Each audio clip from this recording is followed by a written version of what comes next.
How's everybody doing? We're going to take a look at Innuendo. This is the very last studio album by Queen. Okay, Made in Heaven, which was released in 1995, is technically a Queen studio album, but Innuendo is the last one in Freddie Mercury's lifetime. Released on 4th of February 1991, the year he died, sadly. Innuendo is a fine swan song. Really is. There's some strong tracks on here. Even a #1 single, Innuendo itself. This is the double vinyl half-speed mastered press, which is from 2015. It's got 12 tracks and they do not follow the original CD order. You've got Innuendo, I'm Going Slightly Mad, Headlong, These Are the Days of Our Lives. On the CD, I think that's track 8. Don't Try So Hard, Ride the Wild Wind. All God's People, I Can't Live With You, Delilah, a song Freddie wrote for his cat. The Hitman, Bijou, The Show Must Go On. So, they have swapped on this version of the vinyl, These Are the Days of Our Lives, with I Can't Live With You. That was normally track 4.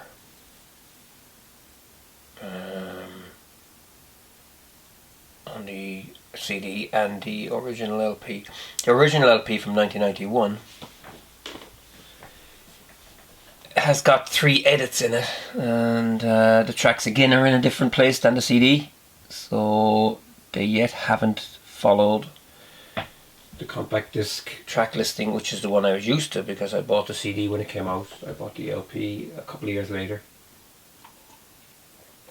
So yeah, there's a bit of jiggery pokery going on here. So yeah, let's open it up and have a look. Innuendo was a digital recording, as far as I know, on Sony equipment. Like a lot of albums back then by big artists.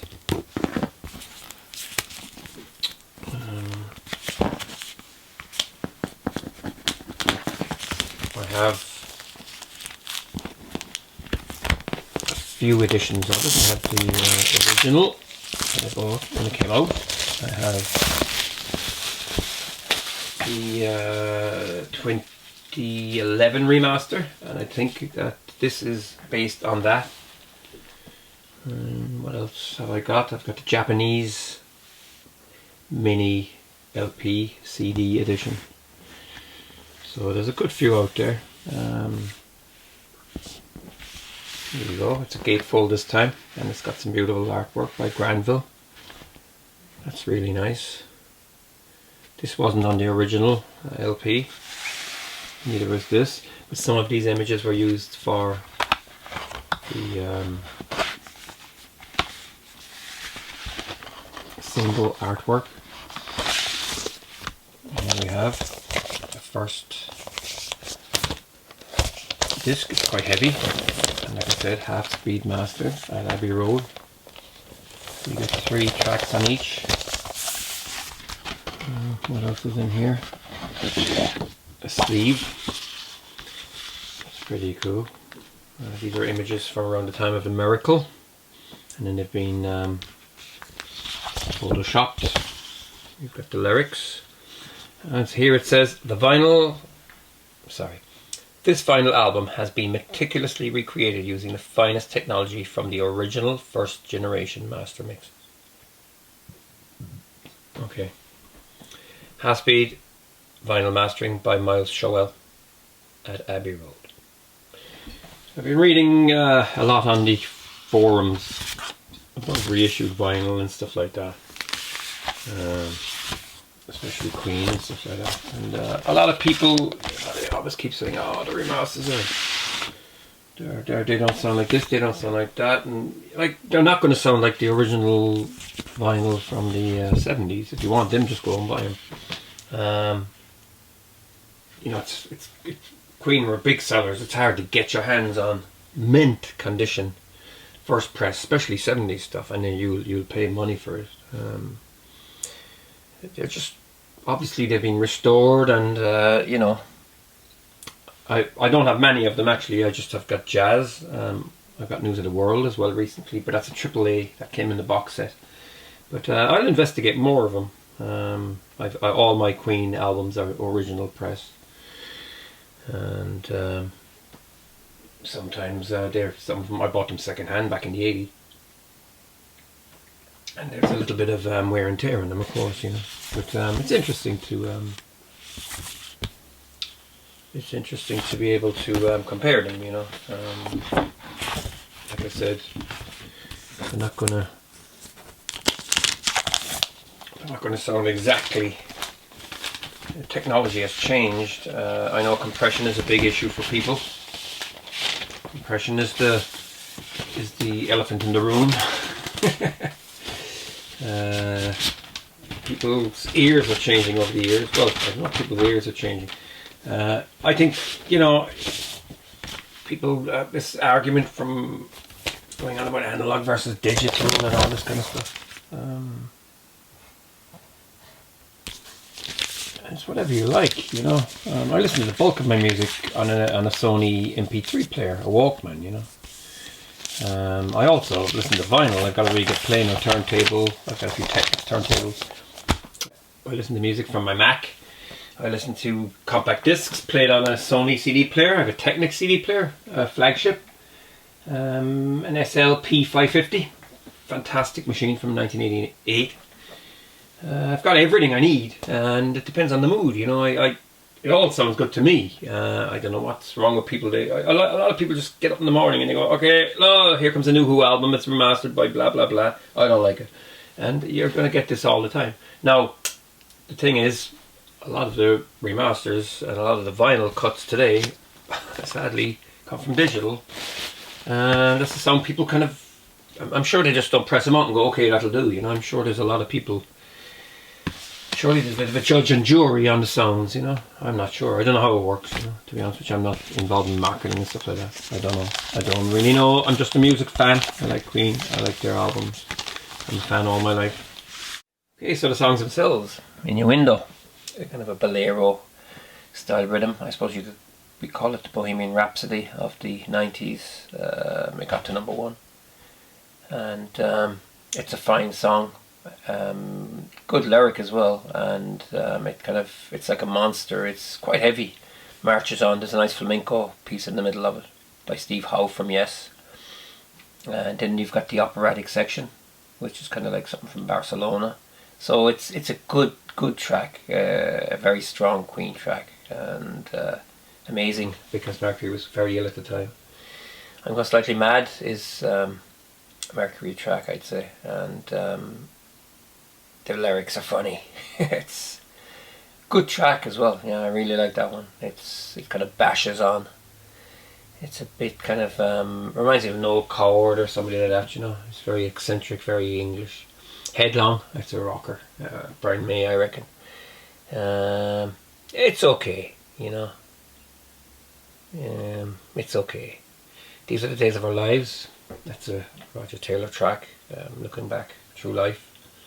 It was one of the last appearances of Freddie. It was the last appearance of Freddie in a video with the band in 1991. And sadly, Don't Try So Hard. I really like this. It reminds me of Who Wants to Live Forever. It's a great track. Really, really big production, yeah. Ride the Wild Wind, I really like that as well.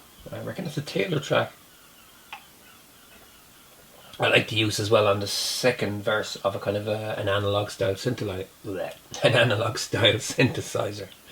Yeah, I really like that one, and I like the drums at the end. There's kind of a gallop, you know, little touches that I kind of think, please do a little bit more of that kind of stuff, you know.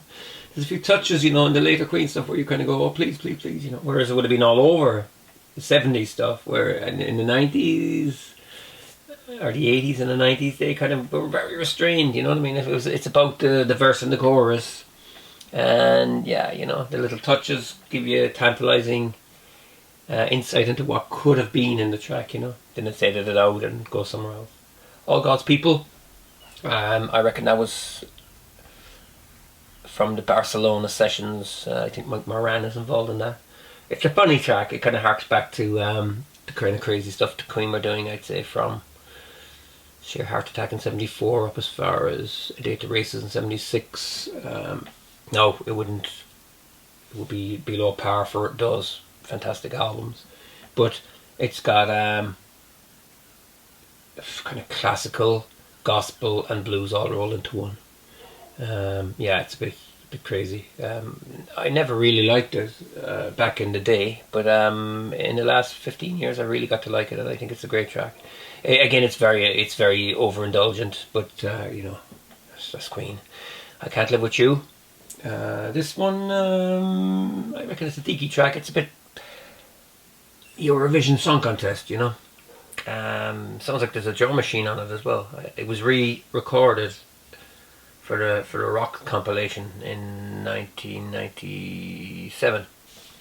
It was called a Rock's Retake, and it's okay. Kind of filler, I guess. Delilah. That's a song Freddie wrote for his cat, and it's entertaining. It's kind of it's an oddity, yeah. An oddity, but it does suit the album, and it's a bit of variety, and there's some great Brian May guitar on that one as well. Everything on this is all, you know, there's nothing left to chance. Everything it's calculated, you know.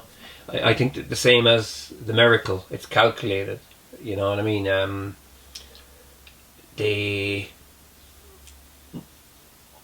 knew exactly what they were doing on this one, you know. There was no time wasted. It was all constructed properly, and everything is there purposely, you know. There's no flab or waste.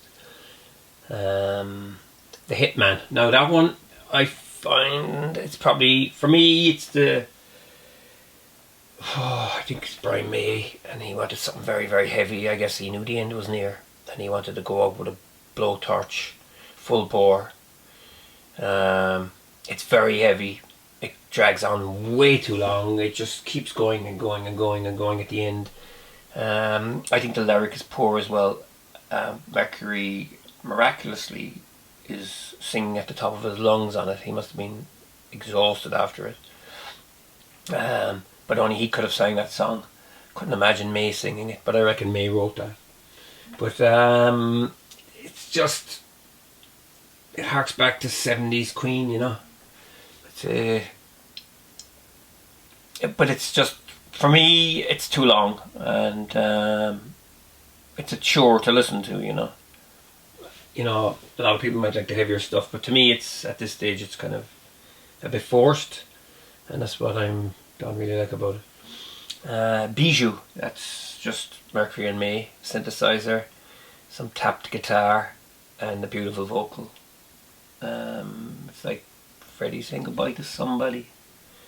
It's quite dramatic, but it does sound like something out of an opera, you know. I can imagine the four tenors tackling it, you know. It's a bit, yeah, I think, you know, I think after Barcelona, really, Andrew Lloyd Webber success in the 80s, I think, you know, that was the kind of direction Queen were going, you know, with Freddie anyway. You know, he wanted to get away from the heavier stuff and just do the complex operatic stuff.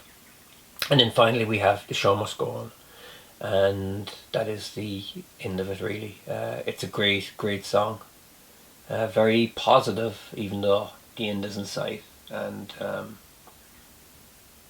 yeah, the lyric is quite sad and quite depressing. It's like somebody facing a firing squad, really, because Mercury knew the writing was on the wall. I think they started recording Innuendo in the summer of 1989, and it ran into parts of 1990. I mean, the album would have been finished by the end of 1990, I reckon. You know, maybe because it came out in early February, so I reckon the album was done and dusted by the end of 1990. And yeah, so this is it's a strong album. I really prefer it than The Miracle. I've kind of been upgrading my Queen collection on vinyl at the moment. Like I said, I have them all. A few things pop out every now and then. Greatest Hits on the double red vinyl is fantastic. It sounds fantastic because that was always a single disc. Greatest Hits being a double. If you own no Queen albums, I would recommend go out and buy Greatest Hits, and then buy Greatest Hits 2. Buy them. Greatest Hits 2 is a double, always was, but these versions are 180 gram. I think they have to be mastered, and they sound fantastic. Start with them. I'm going to start with the ones I really love the most. I'm just going to go, I have them all like I said, but I'm going to buy these 2015 remasters. They come out in colour every now and then. I've missed a couple of them, but I managed to snag Jazz on the pink vinyl. There's a box set as well that came out, and the box set has all the albums in different colours, and some are broken into 2 separate discs, and it's absolutely fantastic, but it's over €400. It's a big commitment. I could see myself wanting it someday. I still haven't bought it yet. I find it hard to justify doing it, but I'm going to pick up these ones, and like I said, I'll pick them up with my favourites first. So I'll be definitely getting Queen first one, Queen 2, Sheer Heart Attack, Night at the Opera, Date the Races. I have the analog AAA cut of News of the World, so I will hold off on the 2015 remaster. I have Jazz, which was pressed last year, I think, but it's still a 2015. It's just in pink. It's a special. And yeah, I'd say I'll be getting the rest. I'd say, but I'll start with my favourites: The Works, Hot Space. I love Hot Space. The Game. Yeah, I want them all, and I want them now. Anyway, that's all I got to say about this. You know, great band, great songs, brilliant vocalist. And Queen Plus never really did anything for me. I'm not into Made in Heaven. I was never really fond of it. I think the problem with Made in Heaven for me was that, okay, I don't mind the original stuff, the last things that Freddie actually sang before he passed away. I don't mind all that stuff, but when they re-recorded Made in Heaven and I Was Born to Love You, these tracks are from Mr. Bad Guy, which was Freddie's solo album in 1985. I just think, what's the point, you know? And that kind of throws me off straight away. I know you get to hear Brian May's majestic guitars on them, but to me, I think they should have left those tracks off. It was funny. Maybe it was a lack of confidence or something. I mean, it was going to sell anyway because, I mean, you know, everybody was waiting what's going to come out of the archive. I mean, it was 4 years after he died. They probably might have thought the album was a bit too short, but I mean, you know, so what if it's only 30 minutes or if it's 35 minutes?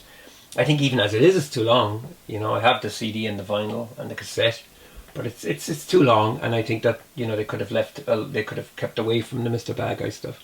I know Freddie's stuff has been brought out under Freddie's solo and stuff. That's fair enough, but I think putting them into a Queen concept is a bit context is just a bit baffling. And it's like, yeah, we need them because we're lack of confidence. So because there's other good stuff on Made in Heaven, you know. There's other good stuff, but it's still, you know, it leaves a kind of an emptiness, and I don't really listen to it at all. Really, I find it hard to listen to because of lack of interest and because of the way it goes. And I mean, there's good stuff, and The Winter's Tale is good, and you've got Too Much Love Will Kill You, and you know, stuff like that's from around the place that's been around, and there's not bad stuff on it, you know. You Don't Fool Me, I suppose, isn't too bad, but Mother Love, yeah, it's typical Queen fare, you know, but like I said, it's not for me. So anyway, that's it. This is Innuendo, the last studio album in Mercury's lifetime by probably, arguably, one of the best bands of all time, best live bands, and they are endlessly fascinating, and fans and collectors the world over will tell you that. So yeah, thanks for watching. Feel free to subscribe and take care.